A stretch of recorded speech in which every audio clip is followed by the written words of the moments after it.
தோழிகளே, நாம் இந்த வீடியோவில் பயணங்கள் பாகம் 136 பார்க்க போகிறோம். வாங்க பார்க்கலாம்.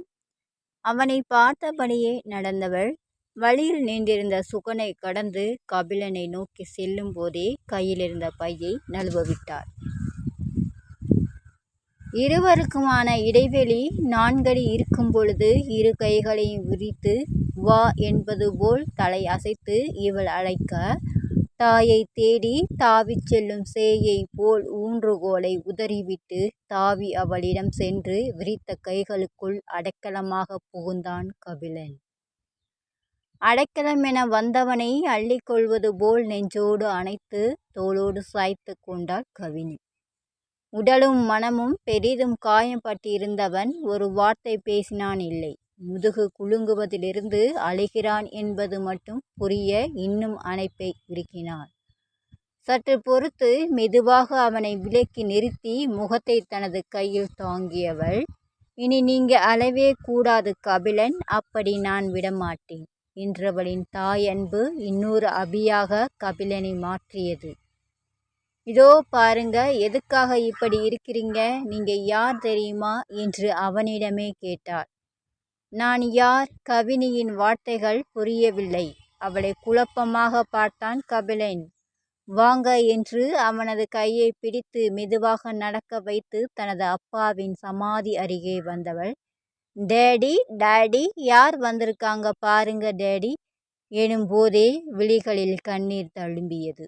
கபிலனின் விரல்களோடு தனது விரல்களை கோர்த்து இறுக பற்றி கொண்டவள், உங்க மருமகன் டேடி, நீங்க எனக்காக தேர்வு செய்த உங்க மருமகன் வந்திருக்கார் பாருங்க டேடி என்று அழுது அழுது பேசியவள் கபிலனின் கையை விட்டுவிட்டு சட்டென மண்டியிட்டு முகத்தை மூடிக்கொண்டு விசும்பினாள். கபிலனுக்கு மட்டுமல்ல, சுகனுக்கும் கூட கவினியின் வார்த்தைகள் புரியவில்லை. கபிலன் நிற்பதற்கு தடுமாறுவதை பார்த்து வேகமாக வந்து அவனது ஊன்றுகோலை எடுத்து கொடுத்தான் சுகன். மெதுவாக அவளது தோளில் கை வைத்து, என்ன கவினி சொல்ற, எனக்கு எதுவுமே புரியலையே என்று கலக்கமாக கேட்டான் கபிலன். கலக்கத்துக்கு காரணம் காதல் முற்றி பிதற்றுகிறாளோ தன் காதலி என்ற கலக்கம். அமர்ந்த நிலையில் அண்ணாந்து அவன் முகம் பார்த்தவள், என் அப்பா சொல்லியிருக்கிறார் கபிலன், எனக்கு ஒருத்தன் மருமகனாக வரணும்னா அது இவனாகத்தான் இருக்கணும்னு உங்களை காட்டி சொல்லியிருக்கார் கபிலன் என்று கூறி கண்ணீருக்கிடையே புன்னகைத்தாள். சந்தோஷத்தில் கூட இதயம் வலிக்கும் போலிருக்கிறது. ஒரு கையால் நெஞ்சை அழுத்தியவாறு, யார் யார்கிட்ட சொன்னார் என்று கேட்டான். அவரோட ஃப்ரெண்டு கிட்ட தான், உங்களை காட்டி அப்படி பேசியிருக்கிறார். தனது இடைக்கையை நீட்டி அவள் எழுந்திருக்க உதவியவன் அப்படியே தன்னோடு சேர்த்து நிறுத்தி கொண்டு, எந்த ஃப்ரெண்டு கிட்ட எப்போ சொன்னாராம், உனக்கு எப்படி தெரியும் என்று கேள்விகளை அடுக்கினான்.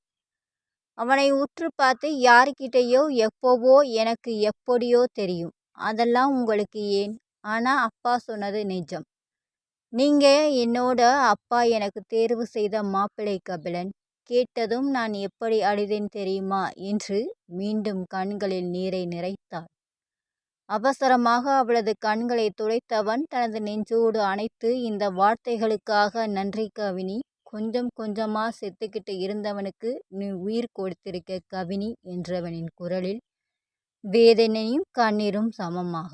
அத்தனையும் கேட்ட சுகனுக்கும் கண்கள் கலங்கியது. இனி அந்த இடத்தில் தம் அதிகப்படி என்று எண்ணியவன், அவர்கள் வரும்போது வரட்டும் என காருக்கு சென்று அமர்ந்து கொண்டான். அனைத்த வாக்கில் அப்படியே நின்றிருந்தவன் பிறகு அவனை விடுவித்து, நீ கார்ல போய் இரு, நான் கொஞ்ச நேரம் இங்கே இருந்துட்டு வாரேன் என்று கரகரத்த குரலில் கூறினான். அவனது மனம் புரிந்தது. அழப்போகிறானோ அல்லது அப்பாவிடம் பேசப் போகிறானோ, எதுவாக இருந்தாலும் தனிமையை தேடுகிறான் என்று உணர்ந்து அங்கிருந்து நகர்ந்து அவளும் காரை இருக்கும் இடம் சென்றாள். ஊன்றுகளை பிடித்தபடி மெல்ல மெல்ல உட்கார முயன்றான். இடக்காலை மடக்கி வலக்காலை நீட்டி அந்த சலவைக்கல் மேடை அருகே தரையில் அமர்ந்தான். கேப்டன் என்று கூறி கைகளில் தனது முகத்தை அழித்து கொண்டு கண்ணீர் பெருக்கினான்.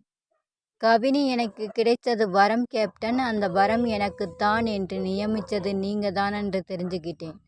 தேங்க்ஸ் கேப்டன் என்றவன் சில நிமிடங்கள் வரை அப்படியே அமர்ந்திருந்தான். அவனது மனதை சொல்ல அகராதியில் வார்த்தைகள் இல்லை என்பது போல் கவலையான உணர்ச்சிகளின் கட்டுப்பாட்டில் இருந்தது அவனது மனம். ஒரு வார்த்தையும் சொல்லாமல் காணாமல் போன கவினி திரும்பி கிடைத்துவிட்டாள் என்று சந்தோஷப்படுவதா அல்லது அவள் கொண்டு வந்த செய்தி கேட்டு சந்தோஷப்படுவதா என்று புரியாதவனின் மனம் மீண்டும் மீண்டும் ஸ்ரீனிவாஸ் வசுந்தரா தம்பதிகளுக்கு தனது நன்றியை தெரிவித்துக் கொண்டே இருந்தது.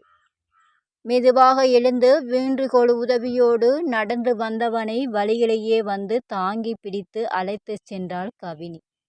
இவர்களை கண்டதும் பின் இருக்கையில் கதவை திறந்து வைத்த சுகன், அம்மா தாயே, அப்படி எங்கேதான் போயிருந்த? இந்த ஆள் டார்ச்சர் தாங்க முடியல. 3 நாளா என்னை தூங்க விடல. நடு ராத்திரியில் ஃபோன் போட்டு இங்கே போய் தேடு அங்கே போய் தேடுன்னு டார்ச்சர்.